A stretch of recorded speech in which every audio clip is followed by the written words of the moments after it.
Mentor Tauheed and welcome to our channel academic gigs. तो आज हम पढ़ने वाले हैं अपनी एकेडमिक राइटिंग की पहली क्लास, ठीक है, जिसके अंदर हम बेसिक से बिल्कुल बेसिक से स्टार्ट करेंगे। यानी कि जिसको एकेडमिक राइटिंग का कुछ भी नहीं पता तो वो हमारे साथ कोप अप कर सके, ठीक है। तो बेसिकली हम सबसे पहले स्टार्ट करते हैं कि हमारे जो एकेडमिक राइटिंग होती है, जो रिपोर्ट्स आती हैं हमारे पास, वो कितनी टाइप की होती है। तो बेसिकली इनकी अनगिनत टाइप्स होती हैं, लेकिन अगर हम इन फंडामेंटल डिवाइड करें तो बेसिकली तीन मेजर टाइप्स बनती हैं, ठीक है। पहली है हमारे पास एसे राइटिंग, दूसरी है हमारे पास reflective writing and the third one is report writing. अब इनमें बेसिकली डिफरेंस बहुत माइनर है, ठीक है। लेकिन जब हम उसको रिपोर्ट बनाएंगे ना, इसकी बेसिकली सीरीज की ना दो पोर्शन होंगे हमारे। एक हम बात करेंगे थ्योरेटिकल पार्ट, सारा पोर्शन कवर होगा, ठीक है। और सेकेंडली जब हम इसको परफॉर्म करेंगे तो मैं आपको जो मेरे रिपोर्ट्स ऑलरेडी बन चुकी हैं उनका प्रैक्टिकल वर्किंग मैं आपके सामने करके भी दिखाऊंगा और आपको एज एन एग्जांपल दिखाऊंगा भी, ताकि आप मेरे साथ कोप अप कर सको। और हम इंशाल्लाह एक क्लास रखेंगे जिसमें ना आप हमारे साथ लाइव सेशन भी रखना चाहेंगे तो हम रख लेंगे, जिसमें आप हमारे साथ लाइव हमारे साथ काम करके मैं आपको असाइनमेंट दूंगा और आप मेरे साथ असाइनमेंट करके दिखाओगे, ठीक है। तो सबसे पहले है हमारे पास एसे राइटिंग। तो एसे राइटिंग में क्या होता है? एसे राइटिंग के अंदर हम आपको पता होगा कि एसे राइटिंग का जो स्ट्रक्चर होता है उसमें हम हेडिंग्स का इस्तेमाल नहीं करते, ठीक हो गया। अब हेडिंग्स का हम इस्तेमाल नहीं करते और इसमें हम फर्स्ट पर्सन स्पीच, यानी कि हम कहें कि आई, वी, यू, ये चीजें इस्तेमाल नहीं करते। इसमें हम रहते हैं थर्ड पर्सन में।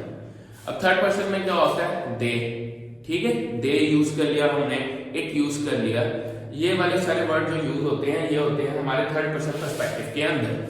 अब इसके अंदर बेसिकली हम स्टार्ट, जैसे कि हम अगर रिपोर्ट राइटिंग की बात करें तो रिपोर्ट राइटिंग में हम शुरू करते हैं किसी ना किसी हेडिंग से, जो कि एक जब रीडर उसको पढ़ता है हेडिंग को तो उसको मेन आइडिया हो जाता है कि कंटेंट किस बारे में, ठीक हो गया। लेकिन ऐसे राइटिंग में ऐसे कोई चीज नहीं होती, ठीक हो गया ना। हम इसमें टेबल ऑफ कंटेंट यूज करते हैं। अभी टेबल ऑफ कंटेंट अगर आपको नहीं पता तो मैं आपको बना के दिखाऊंगा, ठीक हो गया। तो इसमें ना टेबल ऑफ कंटेंट होता है, ना इसमें कोई मेजर कोई हेडिंग होती है। इसमें बेसिकली हम उसका जो स्ट्रक्चर है ना कंटेंट का, उसको इस वे के अंदर लिखते हैं कि जब रीडर को और सी बात है उसको पूरी रिपोर्ट पढ़नी, ऐसे आपका पढ़ना पड़ेगा, ठीक हो गया। क्योंकि यूनिवर्सिटीज कई दफा आपको आस्क करती है कि आप ऐसे राइटिंग करें, ठीक है। वो आपको कोई भी टॉपिक दे देंगे, उसके ऊपर आपको कहेंगे कि इतने वर्ड्स का ऐसे राइटिंग करके दिखाओ, ठीक हो गया। तो आपको ऐसे राइटिंग करनी है तो इसका मेजर स्ट्रक्चर होगा आपका सबसे पहले इंट्रोडक्शन। इंट्रोडक्शन के नीचे आप करोगे मेन जो आपकी सारी थ्योरी होगी, ठीक है। उसको हम करते क्या है, उसको हम मेजर पैराग्राफ फॉर्म में डिवाइड कर लेते हैं, ठीक हो गया। उसके बाद एंड में उसका एक कंक्लूजन आ जाता है, जिससे उस पूरी जो हमारा ऐसे है ना उसको पढ़ के रीडर को आइडिया हो जाए किस बारे में है, या फिर उससे हमने क्या चीज निकाली है, ठीक हो गया। What is driven from that particular essay, okay. तो ये तो हो गया हमारा एसे राइटिंग, ठीक है, जिसमें आपका रीडर जो है उसको आपके हर चीज पढ़नी पड़ेगी, तभी उसको आइडिया होगा कि आपने क्या लिखा है, ठीक है। और इसको हम लिखने का हमारा तरीका भी ऐसे ही होता है कि हम उसमें पूरी स्टोरी बिल्ड करते हैं, ताकि अगर कोई बंदा वो विदाउट हेडिंग, मतलब हेडिंग नहीं है, तो उसको आइडिया हो जाए कि आप बात किस बारे में करने लगे हैं, या फिर इस पूरा जो पैराग्राफ है उसका स्ट्रक्चर क्या होने वाला है, ठीक है। उसके बाद हमारे पास आती है reflective writing. Reflective writing mostly use होती है जब आपने किसी वाक्य या किसी case study, mostly case studies में ही यूज होती है। अब केस स्टडी दी जाती है, ठीक है, स्टूडेंट्स को केस स्टडी मिलती है, उस केस स्टडी को पढ़ के आपने अपना पॉइंट ऑफ व्यू, अपना पर्सपेक्टिव बताना होता है, ठीक है। ये सारा होता है फर्स्ट पर्सन में, आई, वी, यू, ठीक हो गया। ये सारे हो गए फर्स्ट पर्सन के वर्ड्स, ठीक है। अब ये फर्स्ट पर्सन में आपने रहते हुए इस पूरी चीज को इवेलुएट करना होता है, ठीक है। जैसे कि आपको आपका टीचर क्या देता है, फर्स्ट में आपको रिपोर्ट्स दिखाऊंगा भी, उसमें होता है रिफ्लेक्शन में कि आपने फलाना लेक्चर हमारा अटेंड किया था वीक 1 का, वीक 2 का, वीक 3 का, वीक 4 का, या वीक 5, वीक 6, वीक 7, ठीक है, ये आपने पढ़े थे सारे।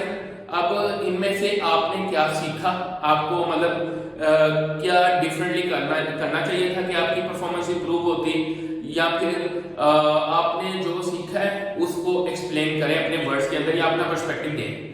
तो ये सारी होती है हमारी रिफ्लेक्टिव राइटिंग, ठीक है।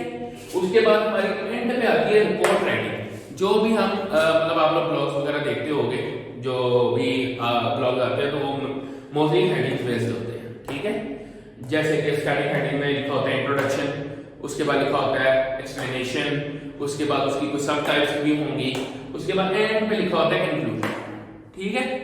तो ये जो प्रॉपर डिवीजन होती है हेडिंग्स के साथ, वो हम सिर्फ रिपोर्ट में करते हैं, ठीक है। रिपोर्ट में हम करते हैं कि हर चीज को डिवाइड कर देते हैं प्रॉपर पोर्शंस के अंदर हेडिंग्स देके। साथ में हम शुरू में टेबल ऑफ कंटेंट भी डाल देते हैं, और कई दफा इसके अंदर हमें एग्जेक्टिव समरी भी लिखनी पड़ती है। एग्जेक्टिव समरी ये होती है, एग्जेक्टिव समरी शुरू में यूज होती है, जिससे आपको पढ़ के ना पता चल जाता है कि इस पूरे जो आपका रिपोर्ट है उसमें होने क्या वाला है, या क्या होगा, या क्या आपने अकर कर लिया है, ठीक है, क्या आपने उससे निकाला, ठीक हो गया। ये एग्जेक्टिव समरी। हम हर चीज जो भी मैं आपको बता रहा हूँ कि मुझे पता है आपको नहीं समझ आ रही होगी, तो ऑब्वियसली बात है हम इनको प्रॉपर क्लासेस में डिस्कस करेंगे। एक एक चीज जो मैंने आपको बताई है उसको डिटेल में हम डिस्कस करेंगे, ठीक है। तो मेरा ख्याल आज के लिए बहुत है, तो आप इसी को प्रैक्टिस करें, इसके बारे में पढ़ें जाके, और मुझे कमेंट सेक्शन में जरूर बताइएगा कि आपको क्या समझ आई, ठीक है। मुझे आपको मेरे पढ़ाने का मेथड कैसा लगा। अगर इंफॉर्मेटिव लगा है तो आप पॉजिटिव कमेंट दे सकते हो, और अगर आप मेरे से change, obviously I am open to criticism, तो आपको अगर कोई चीज मेरे से चेंज चाहिए तो आप मुझे कमेंट सेक्शन के अंदर बता सकते हो, ताकि हम चेंज कर सकें, ठीक है। सो हमारी वीडियो को लाइक करें, शेयर करें, और हमारे चैनल को अगर आपने अभी तक सब्सक्राइब नहीं किया तो इसको सब्सक्राइब करें। अल्लाह हाफिज़।